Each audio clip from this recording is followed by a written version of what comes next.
Hello, good evening, and welcome to Sheffield Live. I'm Baile Jallo, and this is African Voices platform. Last Saturday, human rights activists staged a demonstration outside Sheffield Town Hall to protest against the government's Nationalities and Borders Bill currently progressing through Parliament. The draft legislation gives provision to criminalise refugees and asylum seekers who enter the UK using illegal means. It also gives the government powers to strip individuals of their British citizenship without a warning. Whilst at the protest, I was able to speak to Sheffield Hallam and Labour MP Olivia Blake, and also some activists who believes this bill affects more Black and brown people in this country. We're all here in the cold, coming together to have a rally against the Immigration and Borders Bill, which the government are bringing in at the moment. So it's gone through the House of Commons and it's now going to the House of Lords. And it's a really terrible bill. A lot of people are calling it the anti-refugee bill because of what it will mean for asylum seekers and refugees. It's such a horrible piece of legislation, and basically everyone's come together to help fight against it. So what are the dangers of this bill? I mean, there's so many different issues with this bill. Not only will it breach international law, but also our obligations around refugees and asylum. It'll make a two-tier system for asylum seekers who, depending on how they get to the UK, which I think is absolutely wrong and against the UN Convention of Refugees. There are huge problems with it in terms of just general issues around like proving your status and access to different areas as well. So, there's lots and lots of different issues with this bill, including, the changes around children and being able to, children who don't have a citizenship, gaining one if they've been here after 5 years. That's going to get much harder. It's also going to be incredibly difficult because of the difficulties around our English Channel and pushbacks, and also moving our immigration system and kind of abroad and kind of offshoring some of the processes that we have at the moment, which is really, really dangerous and really worrying for women and children, but also LGBT refugees who are known to be more at risk in those situations. So there's lots and lots of different issues within this bill. Looking at this bill, Britain being one of the countries that preach democracy around the world, or as a country that is regarded as the mother of democracy, do you think the UK is going out of touch here, or the government is going out of touch? Yeah, I think they're completely out of touch, and I think that, we've had the Windrush scandal, which was a racist scandal, and they have not learned the lessons of it. Some of the same lessons are not being learned, and are again being repeated in this legislation, and doubling down on rhetoric, which is really unhelpful for communities across the UK who are fearful now because of the talk about removing people's nationalities without notification and citizenship without notification. Which is really, really quite terrifying for prospects. And I think that there's a lot of different concerns and distrust with this legislation. And basically, this is dog whistle politics at its worst, and it is not dealing with the real issues of our immigration system, which is not currently fair or quick enough or able to support as many people as we should be supporting, considering we don't take our fair share of refugees and asylum seekers as it is. Many people or many activists look at this bill as the continuation of what Enoch Powell left, and you'll be one of the people who will have the opportunity to vote on this bill, being an MP. Do you think that's the case? I mean, I voted against this bill and I'll continue to do that. It's a horrible piece of legislation. I can understand why people would feel that some of the rhetoric around this bill is similar to that that you've mentioned, and I think that it's quite clear that this government don't care about communities up and down the country who want to not only celebrate each other and come together and be like city of sanctuaries like we are in Sheffield and be welcoming, but they want to sow division and make things incredibly difficult for people when all people want to do is contribute to our society, and they just don't want that to happen. So it's really quite upsetting, and you know, a lot of people have called this out as an anti-refugee bill, but also a racist bill, and I think that they have a very valid point. Speaking of a racist bill, do you support the idea that what many people think it is a bill that is for minoritized communities in the country? Yeah, no, I think that it's a bill that's specifically targeting certain groups of people, and I think that is completely wrong. You know, there was an argument in the debate that it wasn't a racist piece of policy because it doesn't mention a certain group of people, and it's like, that's not learning the lessons of Windrush. The reason Windrush happened is because of this kind of old-fashioned view of these policies, and I think that we've not learned those lessons, and in fact this is doubling down and making it even worse. So I think that there's a lot to be said, and I think, as today shows, people will come together against this legislation, and the government should start to listen, because it won't go down well with communities up and down. The motivation is I saw the Nationality and Borders Bill, and I couldn't believe it. I actually just couldn't believe that we were making it so difficult for migrants and refugees to come to this country, especially with what happened just recently with the migrants drowning and the children and pregnant women drowning. I couldn't believe that we were putting through legislation that gives differential citizenship rights to predominantly black and brown people in this country. After Windrush, that is the lesson learned. I thought to myself, how is this happening? And that's happening alongside stripping away our right to speak up against this. And I just thought, I just have to say something. I just have to try and do something about this. As someone from an ethnic minority community, do you fear this bill is targeting ethnic minorities? And also, speaking of Windrush earlier, do you think lessons have not been learned? I don't think lessons have been learned. I think, as someone who was born and brought up here, this is all I know. You know, I'm born and brought up here. I was educated here, and I thought, well, actually, you know, I'm a public health doctor. I've worked as a dentist. You know, I'm a professional person, and suddenly, you know, the Secretary of State has the power to remove my citizenship without notice and potentially without right of appeal. Essentially, this bill makes me a second-class citizen just because I'm brown. So when we say, growing up, I heard, Paki, go back to where you came from. I came from here, I was born here.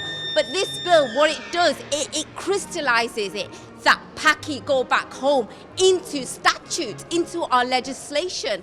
It's totally racist. I'm not in any way trying to defend the government here, but the bill is for everyone, according to them. But you are saying here, probably, it's mostly going to be targeting black and brown people.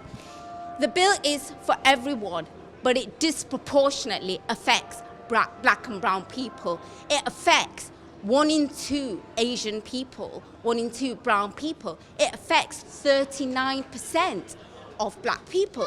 So it affects 2 out of 10 black people. It will also affect maybe white people. 4 out of 10 white people maybe from Australia, Canada, and other places. 1 out of 20 white people. You do the maths here. 1 out of 20, as opposed to 1 out of 2. So do you fear that probably we're heading back to the 40s and 50s again? We are heading back to this. When you strip away people's right to citizenship, that is a basic human right under international law, that is a problem. And finally, from me, do you think protests like this can have any impact? I think we need to speak up. When we see wrong, when we hear wrong, we need to speak up. Whether it has an impact or not, you cannot not speak up. Well, first of all, it's something that you really have to look into yourself, because nobody in the media is telling us what's in it. And when you find out, actually, it feels like something from a very sort of dystopian novel that somebody may have written sometime in the future, that if you are somebody whose parents were not born here, so you may have been born here in this country, but if your parents weren't born here, the government can legally take away your citizenship from you, and they don't have to give you an explanation, they don't have to give you any reason or warning, and you don't have any right to appeal the decision. Now, this affects up to about 6 million people. So I myself was born in Britain, but my parents were not. So, you know, it affects me directly. It's interesting to hear your side of the story as well. But I was just speaking to someone who is from an Asian origin, Yes. who believes this bill targets more of black and brown people. But you've just told me here yourself you'll be targeted. So how do you feel like this bill might also bring that ethnic tension where some brown people or black people think this is for us, it's not targeting white people, whereas people like you as well will be targeted, but then, you know, people thinking you are not. Well, they'd be wrong, wouldn't they? So, I mean, I think it's a very divisive bill and a very divisive law that literally, you know, somebody who was born here, whose parents, whose grandparents were born here, could say to me, well, you don't even belong here, despite the fact that I've lived here for a very, very long time. And, you know, I was born here. But it gives the government so much power to, for instance, here we are at a protest today. You know, they are looking at ways to make protesting illegal. They could use that against me and saying, you know, that I'm a trouble causer, kick me out. So it can lead down so many different paths, I think, that would make people very, very fearful for their future. In your opinion, why do you think the government is introducing such a bill at this time? Because I think this government will do anything to create divisions in society. You know, they thrive on the fact that we like to pick on each other, and so that it diverts attention from what they are getting away with, which in my view, frankly, is criminal behaviour. And if the people on the street are fighting amongst themselves, it very much lets the government off the hook. We've seen here so many people turned up at today's protest or rally. What impact do you think this can have? Because we've seen most of the time people are always coming, voicing their anger, but yet not much has changed. Do you think this will have an impact?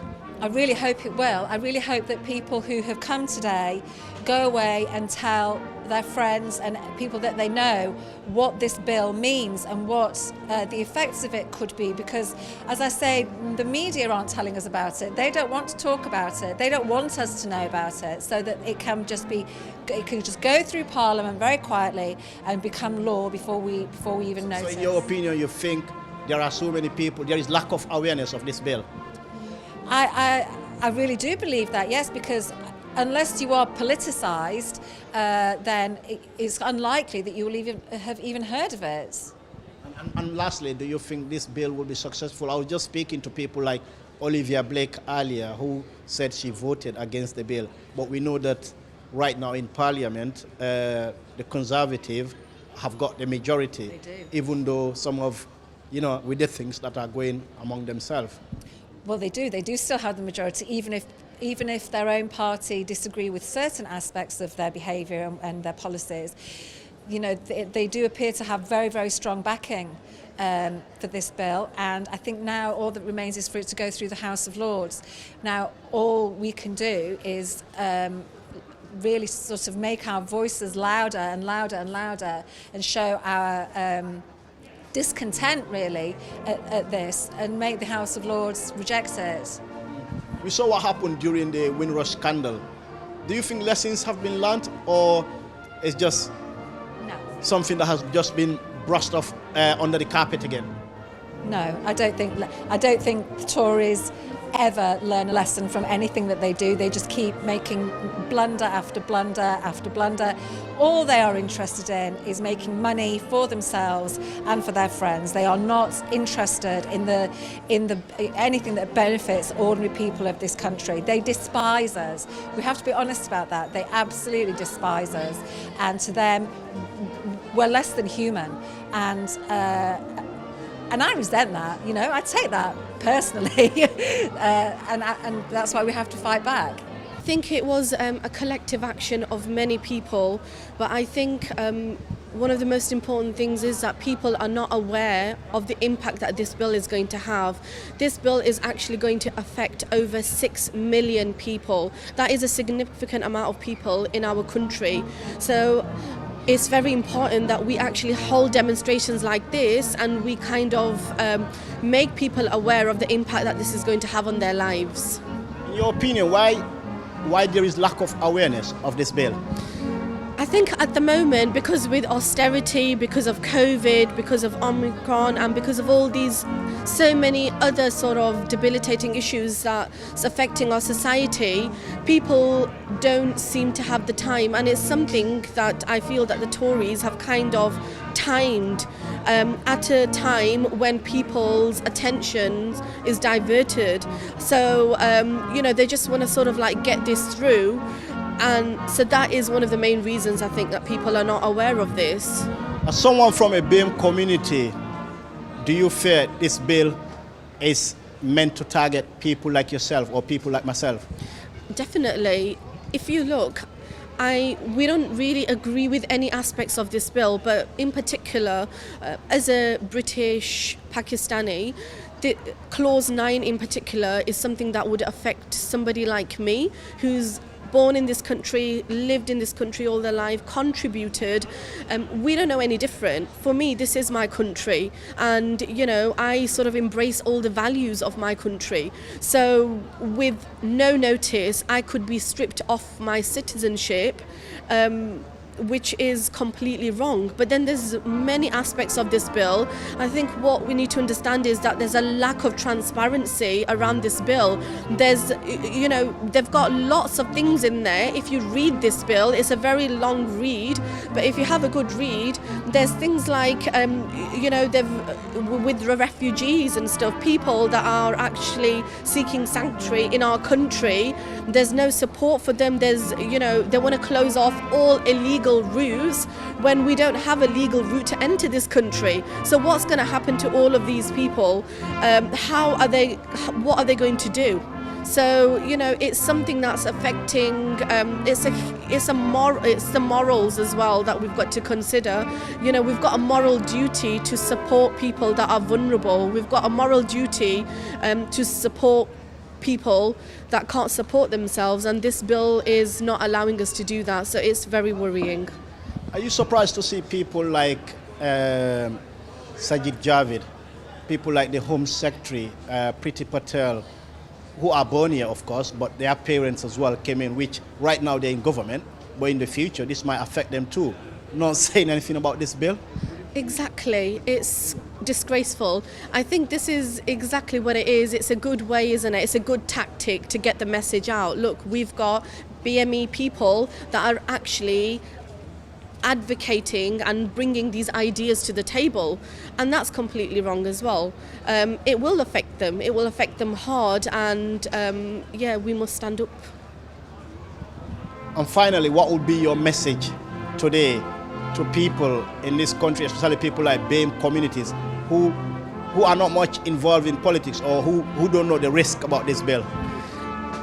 This is why it's important that we hold demonstrations like this, and this is why it's so important that we all have a role to play in this. And I think sometimes when people think about demonstrations, they think, well, what impact are we going to have? We can't do anything. But if we didn't do this, anything would go. And this is what we need to understand. We've got to raise awareness. So every little message, for example, the message that I am trying to give today, and we've had so many fantastic speakers, all of this is going to help. So I think it's just continuing to raise awareness. We've got a huge social media platform. There's, you know, messages just sort of go viral. So even if you can make a small video recording that's kind of highlighting the issues with this bill and just post that amongst your family and friends, just keep the word spreading. That's it for tonight's episode. Thank you for watching, and you have a very good night.